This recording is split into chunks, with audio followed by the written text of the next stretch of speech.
right, I'm sure many of us here have been praying for things for years and years, and for the most part, usually the Lord gradually answers them. First of all, He changes our hearts and saying, well, you're not really praying for this the right way, or He's working on that person or thing that we're praying for.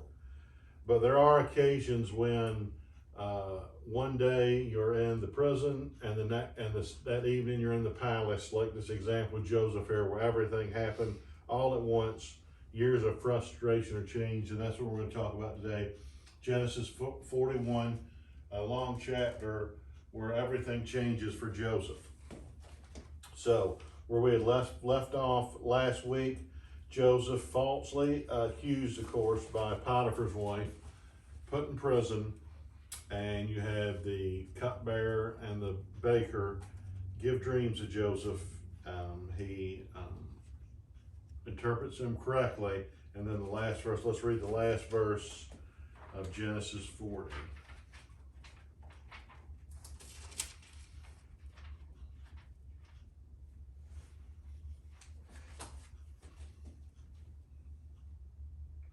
The chief cupbearer, however, did not remember Joseph. He forgot him. So we talked about how surely Joseph thought, the Lord has brought them here in this prison, is going to get me out of here. He interprets a dream, everything happened, and then nothing happens again, and Joseph goes back to his daily routine, probably thinking, Lord, what on earth are you doing? And like easy for us to say, we know what the Lord's doing, but Joseph has to live by faith. All right, so let's begin with Genesis chapter 41. So look at this first few phrase here. When 2 full years have passed, so this is another 2 years, Joseph is daily working in the prison. All right, he gets up this day, like another typical grind day. Little did he know what was going to happen. Pharaoh had a dream. He was standing by the Nile when out of the river there came up 7 cows, sleek and fat, and they grazed among the reeds. After them 7 other cows, ugly and gaunt, came up out of the Nile and stood beside those on the riverbank. And the cows that were ugly and gaunt ate up the 7 sleek, fat cows. Then Pharaoh woke up. He fell asleep again and had a second dream. 7 heads of grain, healthy and good, were growing on a single stalk. After them 7 other heads of grain sprouted, thin and scorched by the east wind. The thin heads of grain swallowed up the 7 healthy full heads. Then Pharaoh woke up. It had been a dream. Verse 8 here. In the morning his mind was troubled, so he sent for all the magicians and wise men of Egypt. Pharaoh told them his dreams, but no one could interpret them for him.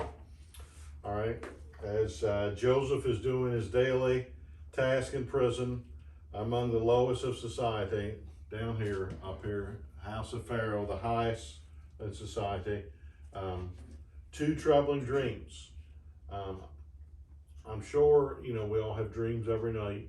Sometimes they're foggy and confusing, but back in those days, I think they look more for signs and things like that. And he has this vivid dream, and then when he has one almost exactly like it right after, it extremely troubles him, and begins to call for his wise men and soothsayers, like I've compared for Joseph, Daniel. So many similarities. Nebuchadnezzar has a dream, troubled by it, and none of his wise men can interpret it. And at that point, Daniel's just, he's not as low as Joseph, but he has risen to a place of power as a result of this dream. See, such a similarity here. So, so 2 years after Joseph has interpreted the dream, he's thinking they've all forgotten me again. The Lord begins to work his plan there. So Genesis 41, 9 to 13. Then the chief cupbearer said to Pharaoh, today I am reminded of a shortcoming. All of a sudden, it just comes back to him. Pharaoh was once angry with his servants, and he imprisoned me and the chief baker in the house of the captain of his guard.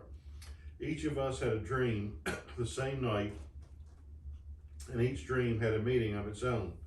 Now a young Hebrew was there with us, a servant of the captain of the guard. We told him our dreams, and he interpreted them for us.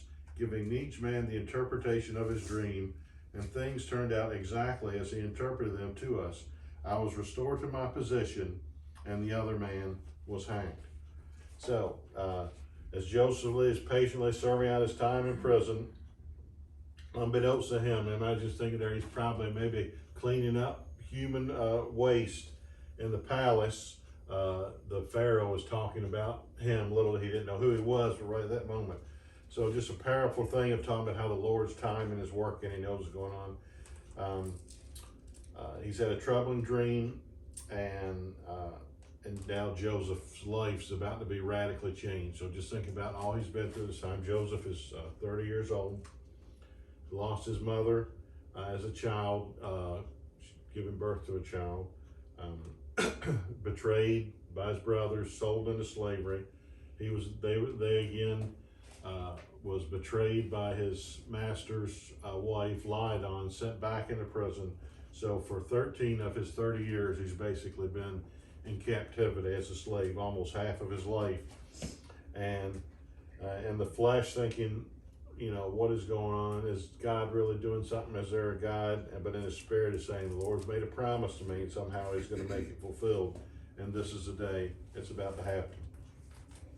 So imagine when they come to the prison and say, Joseph, you're coming to see the Pharaoh. Maybe thoughts went to his mind. Maybe he was cautious, saying, well, I've got excited before and nothing happens. But maybe inside of him, this is it. This is the day I've been waiting for. So Joseph is brought before Pharaoh, and let's talk about this. Is a long passage of scripture here, 14 to 37, over 20 verses. So let's go over it slowly and see. This is the pivotal point in Joseph's life. So Pharaoh sent for Joseph, and he was quickly brought from the dungeon. When he had shaved and changed his clothes, he came before Pharaoh. So they probably had shaved his hair and beard and everything. Because you know how the Egyptians looked then, with that shaved head and stuff. Pharaoh said to Joseph, I had a dream, and no one can interpret it, but I've heard it said of you, when you hear a dream, you can interpret it. Joseph's answer, you think a slave talking to Pharaoh, who could just say one word and kill you, but there's a boldness in him because he knows the Lord's with him. I cannot do it, Joseph replied to Pharaoh. But God will give Pharaoh the answer he desires. This is strong faith. As I think that, let's go back to our former book that we studied, Daniel, and it's very similar to what he said to Nebuchadnezzar. I have to find a specific verse. I know it's Daniel 2. And it's a very long chapter. Bear, let me find that here. Try around 30. My Bible has something on there about Daniel 2:30 by this verse. I don't know if that's it or not. But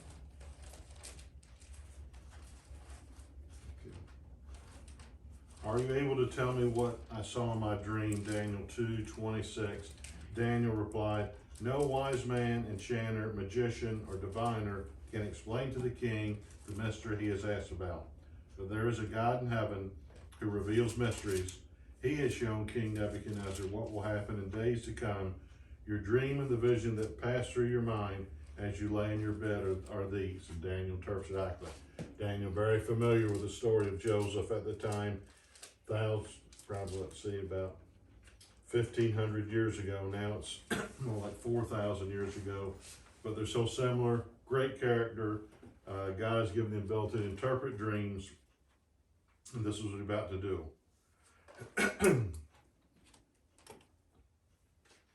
All right, now where were we? Verse 41, verse 14. 60. Okay, Joseph told him that as the Lord interprets dreams, verse 17. So Pharaoh begins to tell the dream. Then Pharaoh said to Joseph, in my dream, I was standing on the bank of the Nile when out of the river there came up 7 cows, fat and sleek, and they grazed among the reeds. After them, 7 other cows came up, scrawny and very ugly and lean. I had never seen such ugly cows in all the land of Egypt. The lean, ugly cows ate up the 7 fat cows that came up first. But even after they had ate them, no one could tell that they had done so. They looked just as ugly as before. Then I woke up. So you're thinking, this ain't a good dream. One thing, you know, this is not saying something good. It's like the baker when he said, and the birds came and ate all the bread out of it. He should have known that this is not going to be good for him. In my dream, I also saw 7 heads of grain, full and good, growing on a single stalk. After them, 7 other heads sprouted, withered and thin, and scorched by the east wind. The thin heads of grain swallowed up the 7 good heads. I told this to the magicians, but none could explain it to me. So Pharaoh's given Joseph the dream, and we know the Spirit of God begins to reveal it to Joseph, and immediately he goes and says, Then Joseph said to Pharaoh, The dream of a Pharaoh are one and the same. God has revealed to Pharaoh what he is about to do. The 7 good cows are 7 years, and the 7 good heads of grain are 7 years. It is one and the same dream. The 7 lean, ugly cows that came up afterward are 7 years, and so are the 7 worthless heads of grain scorched by the east wind. They are 7 years of famine. It is just as I said to Pharaoh. God has shown Pharaoh what he is about to do. 7 years of great abundance are coming throughout the land of Egypt, but 7 years of famine will follow them. Then all the abundance in Egypt will be forgotten, and the famine will ravage the land.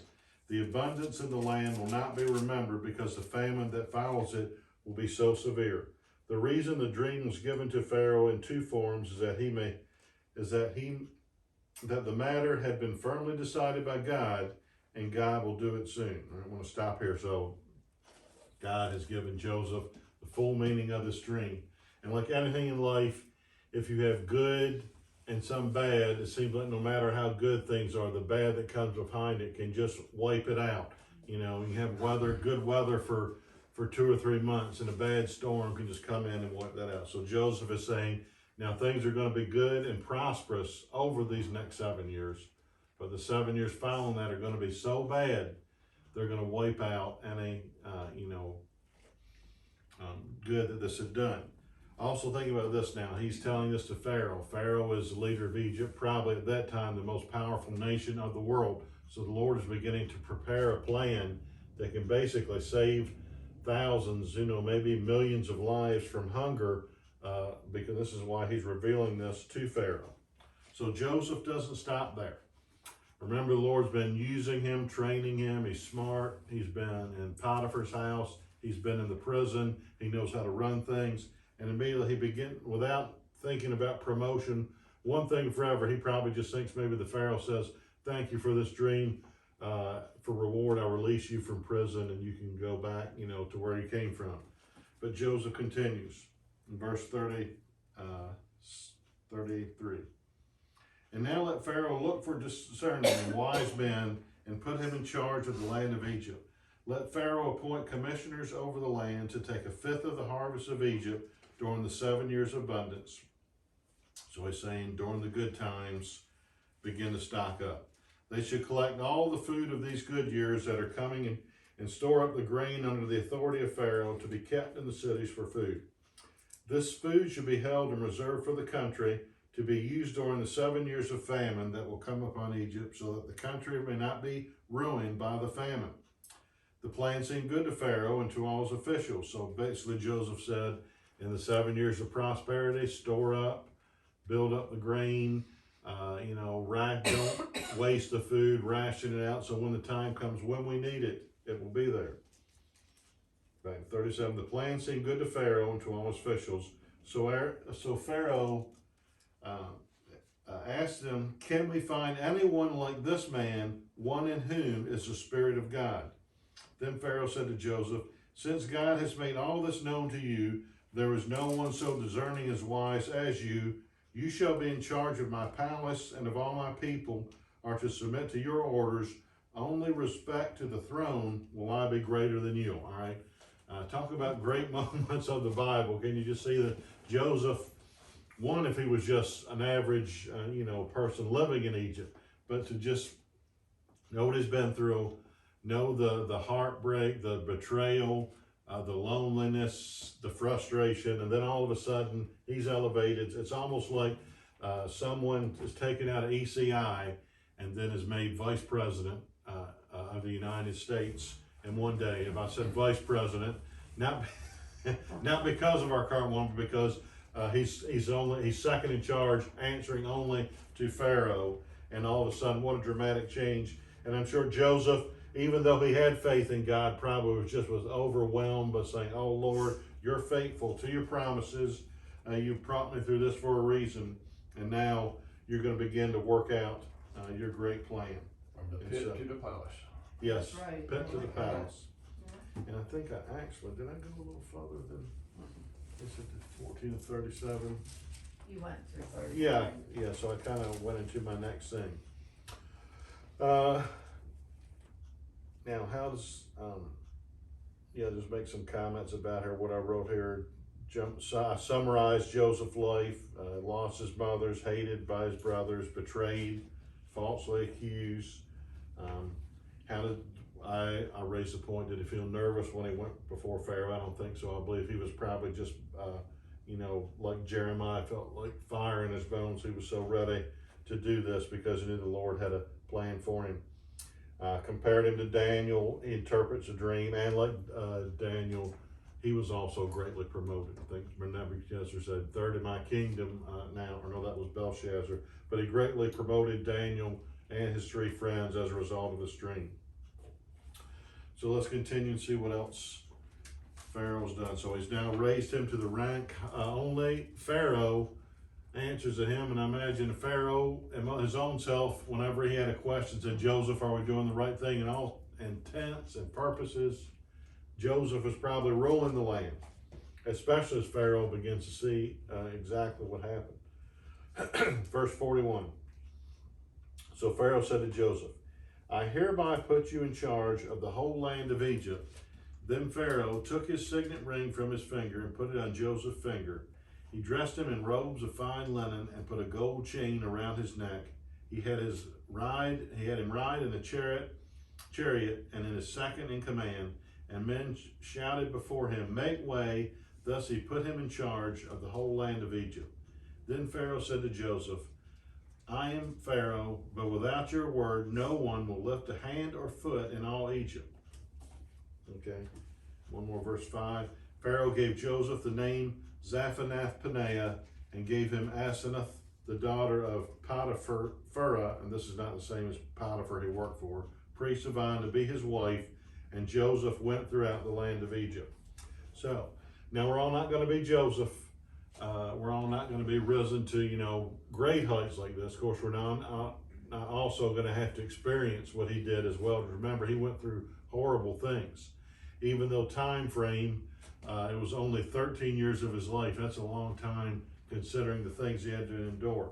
But like Joseph, each of us can expect, even if we've suffered in an area, especially that we have no control of ourselves, we're just having, as a result of where we live and who our families and things are, that the Lord's working things out. He's going to gradually work his plan, and he may, like Joseph, all of a sudden change things in one day, or he might be gradually doing it. Whatever's best for us, that's what he's going to do. He's going to do it that way. For Joseph, it was from prison to palace, because some people might not be able to handle it. Some people can't handle power and authority. Either they cave into the pressure, or it goes to their heads. You saw how people act COVID. Some like low-level person would get like the smallest task, and they started acting like a Nazi SS guard. Put your mask on, do this, like that. And other people just shrink and collapse under it and just can't do it. But he knew Joseph could handle being in a prison, cleaning after prisoners one day, and the next day being the mightiest land of Egypt, based on his character and things like that. As Pharaoh begins to pronounce the promotion of Joseph, can you just imagine what he's thinking? He's thinking, "The Lord is faithful. You have brought me from prison to the highest place in the land. You made a promise, and now it's beginning to happen." And I comment on here, sometimes God things gradual, but in this one case, in this occasional cases, he does things all at once. It's a lesson in faith to be patient and wait for the Lord to work his plan in your life. And during our times of waiting, the difficult time, just daily, each day, say, "Lord, just give me strength to get through this day. Give me the faith to know you're working on it. Help me not to hinder it in any way, or to do what I can to make it happen quicker." And I believe sometimes if the Lord sees that we're going to learn our lesson from this, he might answer it quicker from that. If not, I remember John Hagee doing a sermon about the children of Israel. He said, all right, one more time around the mountain. So in other words, they weren't getting the point, and eventually, it cost them their life. So Joseph's cycle's been complete. He's now highest in the land. All right, now the Bible tells us, the Lord, like I said, Pharaoh just didn't release him. He put him in charge of this, and he put him in charge of it for a reason. Immediately, Joseph, being the kind of person he is, begins to prepare the world for what's about to happen. So verse 46. Here it is. Joseph was 30 years old when he entered the service of Pharaoh, king of Egypt. And Joseph went out from Pharaoh's presence and traveled throughout Egypt. During the 7 years of abundance, the land produced plentifully. Joseph collected all the food produced in those 7 years of abundance in Egypt and stored it in the cities. In each city, he put the food grown in the fields surrounding it. Joseph stored up huge quantities of grain like the sand of the sea. It was so much that he stopped keeping records because it was beyond measure. So you can see he's got wisdom. He knows what to do. All that time at Potiphar's house in prison, the Lord was preparing him for this. As Pharaoh was watching this happening, he's probably maybe thinking, well, I don't know doesn't look like any famine in sight, but all I know is Joseph's doing a great job. He's building up an abundance. We've never prospered like this before, so I imagine this is more affirming that Pharaoh has made the right choice.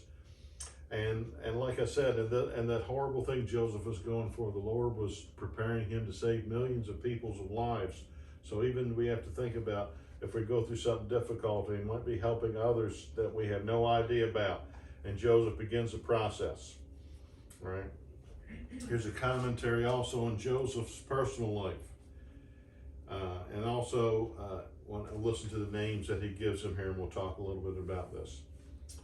Verse 50, before the years of famine, so in the 7 years of plenty, 2 sons were born to Joseph by Asenath, daughter of Potiphar, a priest of On. Joseph named his firstborn Manasseh and said, listen why he calls him that.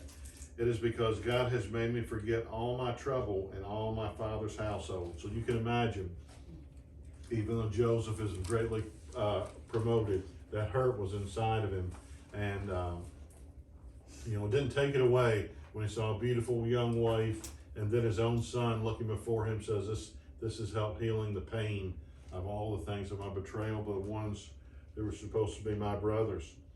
The second son he named Ephraim and said, it is because God has made me fruitful in the land of my suffering. So he hasn't forgotten. Joseph suffered greatly in Egypt, and now the days of suffering are over. So in a sense, you could say, and Joseph, greatly betrayed by his family, falsely imprisoned, promoted to the rank of second of Pharaoh, and he saves the land of Egypt, and they all lived happily ever after. Amen. But there's a lot more to this story to come. This story hasn't ended yet. Think back to we talk about the 2 dreams Joseph had. None of those have come to pass in any way.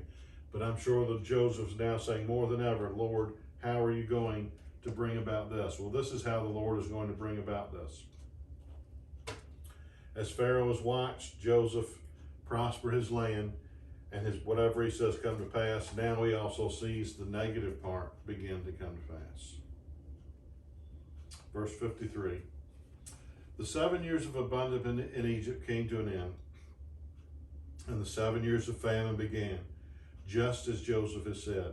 There was famine in all the other lands, but in the whole land of Egypt there was food. So because of what Joseph did, I'm sure in the early days they weren't even hardly noticing it, but the other places rapidly. And in those days, when disaster strikes, they're devastated. When all Egypt began to feel the famine, the people cried to Pharaoh. So when it started to affect the people there for food, what does Pharaoh do? We'll see Joseph. Then Pharaoh told all the Egyptians, go to Joseph and do what he tells you. So that's what the respect he has gained in Pharaoh and his eyesight.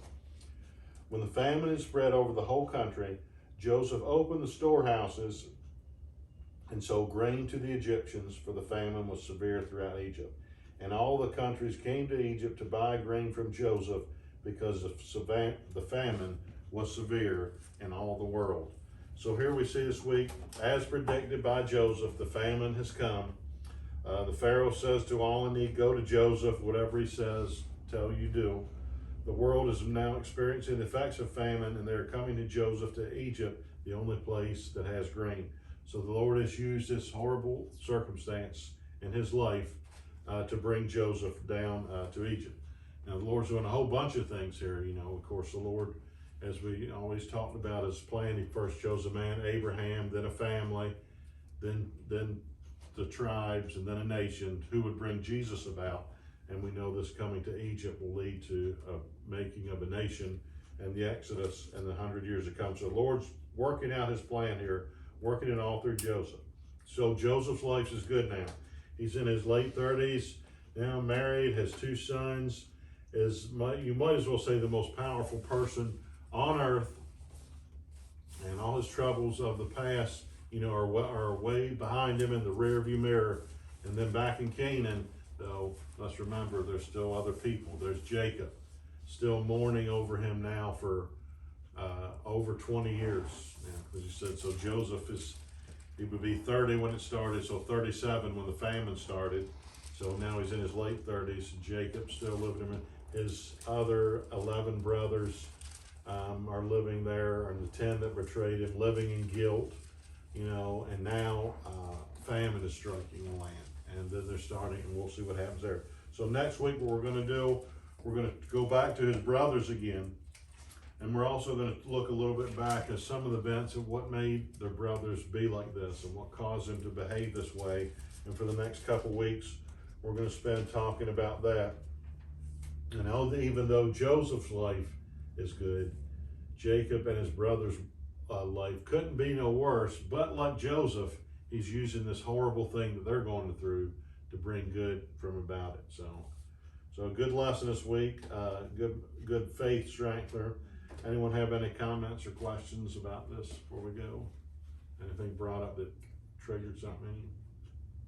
Yeah, his attitude always seemed to be good though, no matter Yeah. how bad it was. And that's why, you know, I believe the There's Lord something we chooses need to learn. people. He knows if it would have been Issachar had that attitude, you know, maybe he would have said, you know, Issachar, don't, you know, it's one of the 12 sons I want to hear about. But he saw it in Joseph, and even saw things like, even though his father treated him favorably, which wasn't right, he knew how to handle that. Some people would see that and have sympathy for their brothers, and some people would say, I'm the favorite, I must deserve it. So, all right, well, let's go to the Lord in prayer. Lord, we thank you for this lesson this morning. Thank you for the things we can learn from Joseph, how you're working behind the scenes to accomplish your greater good. And Lord, whether you bring us what we're praying about overnight like you did Joseph, or through a long process of time, give us faith to wait patiently and remember to give thanks to you when you bring it about. We ask all these things